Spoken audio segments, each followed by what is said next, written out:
which is just finishing flowering. Actually, it's been flowering for about 3 months, but it has spectacular, lovely sort of globular flowers and a lovely bluey green foliage, and just a delightful little Banksia to have, not Banksia to have in the garden. It's just lovely. It is, it's just beautiful. This is one of the lesser known Banksias from New South Wales. It's Banksia convertus subspecies penicilliata. Grows just north of Lithgow on the western face of the Blue Mountains, back in the gullies as an understory plant, but has quite a lovely flower when it's out, and quite long, and probably should be more grown just for the flower that it produces. This is Banksia solandri. Comes from the Stirling Ranges National Park, and if you fit enough and want to climb Mount Toll and a few of the other higher peaks, away up near the top of the peaks, you'll find this Banksia solandri growing. It's not the prettiest of flowers as far as Banksias go, but the leaf shape in that is quite interesting, a bit similar to Grandis, but again, I like growing this one because I've got 3 bushes here. They're not a tall Banksia, but you get this lovely bushy effect, and all these flowers coming, and they'll come for a couple of months now, so it will be quite nice. Depends how tiny it is. Yeah, this one here is a form of Banksia pallidosa, and from New South Wales, again in the sandstone country.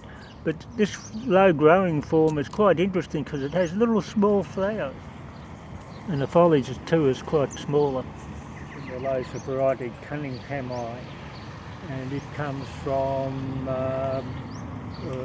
quite a few places down the coast from New South Wales, and it also grows in the Dandenong Ranges here in Victoria. Ah, it's a lovely one. It's got purplish tinges on the styles, hasn't it? It has, yeah.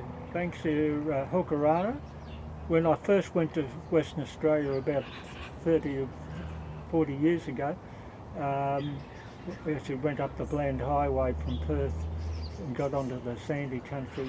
There was just kilometres after kilometres of just Banksia hookerana growing beside the road.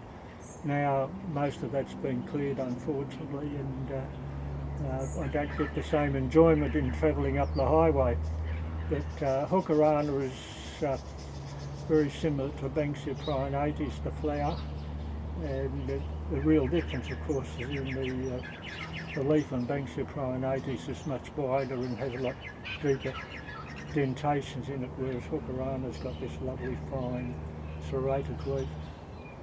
Again, needs well-drained sandy soils to do really well. This one is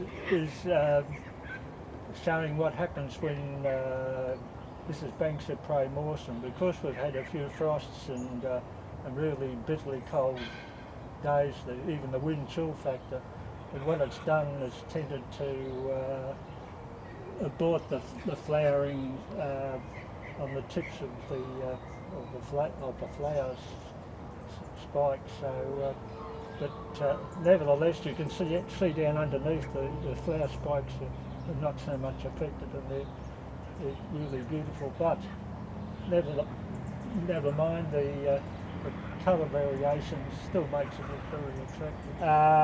Banksia barri, that what they know is in the Western Australia as the possum Banksia, and they call it the possum Banksia because the flowers themselves are nice and woolly and quite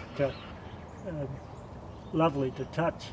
But in the west, of course, the little pygmy possum was quite often found in amongst these flowers because they'd get in, and when it got cold at night they'd have somewhere to curl up and keep warm. Fabulous sized flowers, and also the seed capsules when they form, they can be quite large too.